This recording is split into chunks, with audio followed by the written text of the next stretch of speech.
Every single day I wake up, I try to remember my past life when I was waking up in Baltimore and I was having to drive all the way to Washington, D.C. Oh, well, Hyattsville, like Landover, Maryland. And I had to get to work and go in the locker room and change my shoes to my dirty boots. My hands would be so damn dirty just from lacing up my boots. I have to wash them before I even started work. I had a few guys in the shop I work with. Man, shout out to those guys. They were hard as hell on me. But now that I look back, I love those guys. Because I realized that they were really just making me a man. I was just a boy and I was a kid basically showing up to work every day. And they were teaching me to have integrity.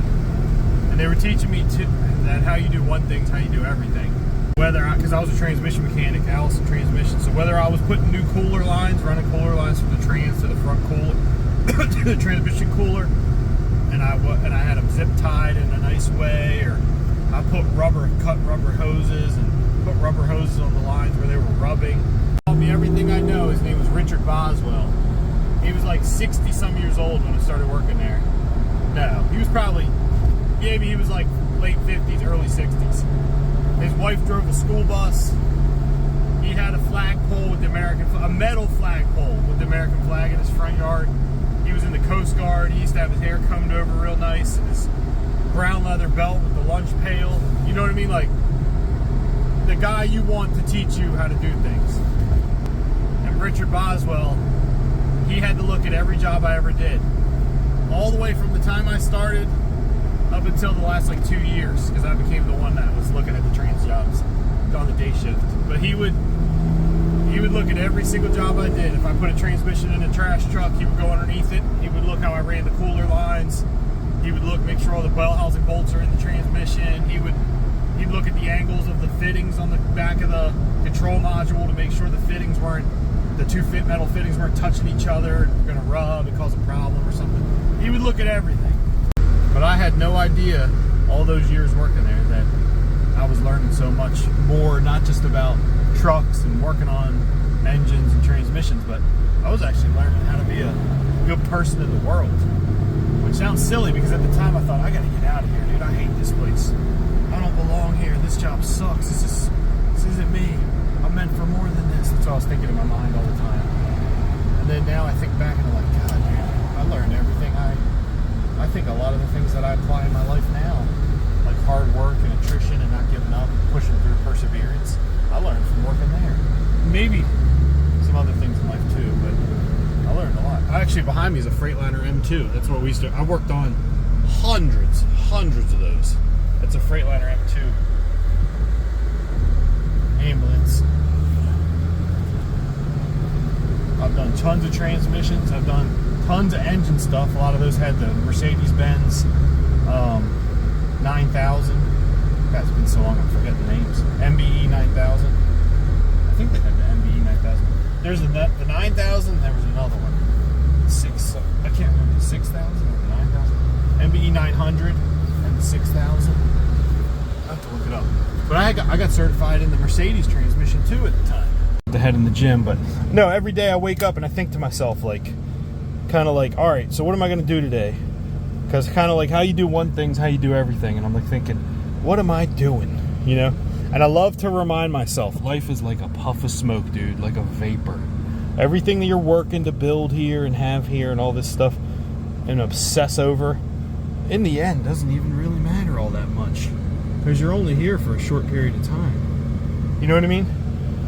So I think part of what you really need to focus on is that hunger and thirst for like righteousness.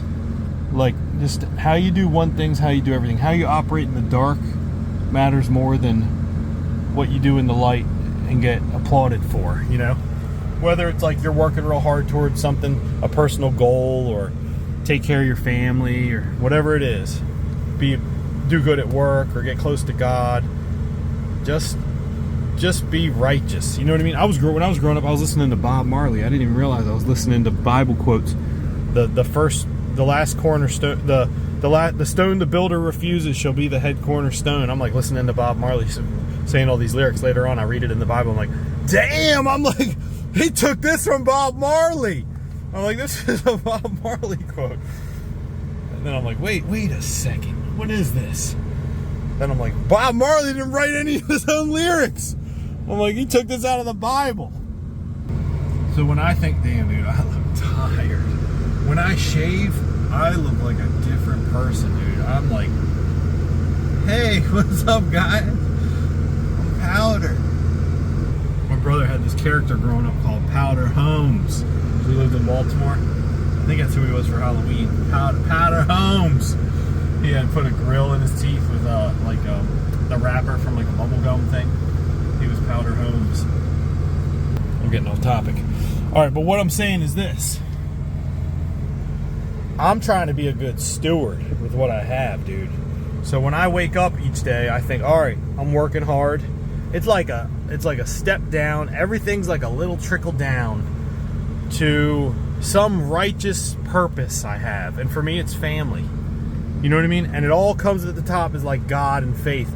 And the financial freedom you guys hear me talk about, or peace of mind and all that, I have the peace of mind. Because I know I could go back, I could be a diesel mechanic again, or I could go work as a mason laborer. I don't even care. Because I know that every day if you wake up with the purpose and the righteousness of, all right, I'm just stacking these bricks every day. I don't care how I'm stacking the bricks or what I'm doing.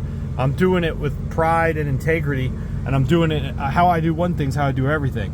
If I have an e-commerce business and I operate it in a certain way, where I take care of everybody, I make sure all the employees get paid well, I make sure everybody's happy, I make sure I provide amazing customer service, I treat every customer like they're my mom's best friend, you know what I mean, like my grandmother or something.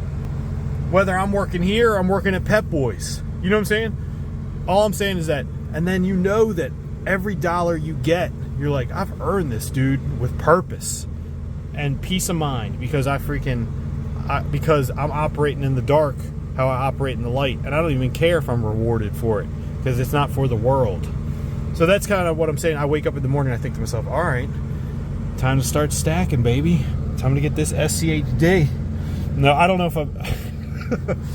The damn Simply Safe Dividends has got me in there getting single dividend stocks too, because I love going in there and looking and using the screener tool and looking at the stocks that have a really high dividend growth rate. And I'll give you a name that actually has one that has it. Paychex. Paychex has a real high dividend growth rate. Fast. Recent 5-year, 10-year. A solid, fast-growing dividend. So I have some single names too. You guys know that if you watch the channel for a while.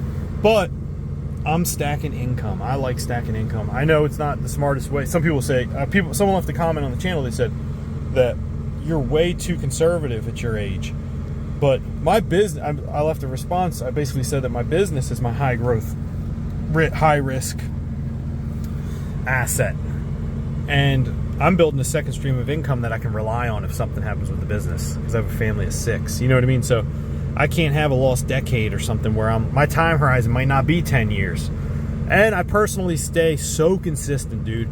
I'll out invest anybody because I love stacking the damn cash flow. It keeps me so consistent. It's like brushing my teeth. I just keep stacking. So I just like that. I just like it. You know what I mean? Everybody has their own way.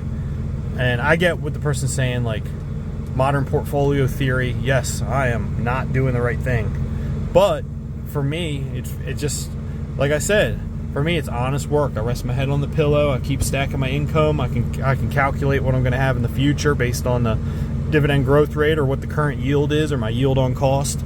And I just keep adding, you know. So if you guys are interested in how I check for the dividend safety on the single stocks I get, check out the link in the description. That's the tool that I use.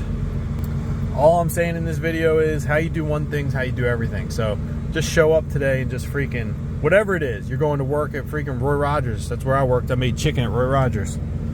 Whether you're doing that or you're selling car parts at Pep Boys, I did that too for 3 years. Whatever you're doing, just do it with integrity and just keep stacking and enjoy life, dude, because it's a puff of smoke, a vapor. This is a tent. It's not a home. It's just our tent, just for a little while, temporary. And so is everything you're accumulating here. It's not even for you. It's just for your family, your kids. Like, leave it to your, we're like, damn, my dad worked hard, dude. Look what he left us. Or, man, he gave me a nice little cushion. I can rest my head for 2 years while I get my life started because my dad hustled a little bit. You know what I mean? Do things for other people. And I'm telling you, if you really think about it, in the Bible, Jesus was a servant, dude. That's what I always think about. He came and served people. He was a servant. He didn't come and put himself in some high place. He was in the lowly places, dude. He was meek. You know, they say, like, it says in the Bible, meek shall inherit the earth. I think a lot of people get that wrong. People think of meek as weak, but it's not. It's like a war horse that's put in a barn, but it's tamed, but it knows it's a war horse. You know what I mean? I think the best analogy is it's men that have swords, but keep them sheathed. I was like, oh, dude. When I thought that, I thought, that's like a damn Wu-Tang lyric or something. Men that have swords, but keep them sheathed. Quiet strength. You know what I mean? Like, that's like you come to serve and help others and not try to put yourself on some pedestal. When you operate in that mindset, you want to keep stacking and doing things. You know what I mean? Because you're not really doing it for yourself. You're doing it for like a bigger, like a purpose. All you need is peace.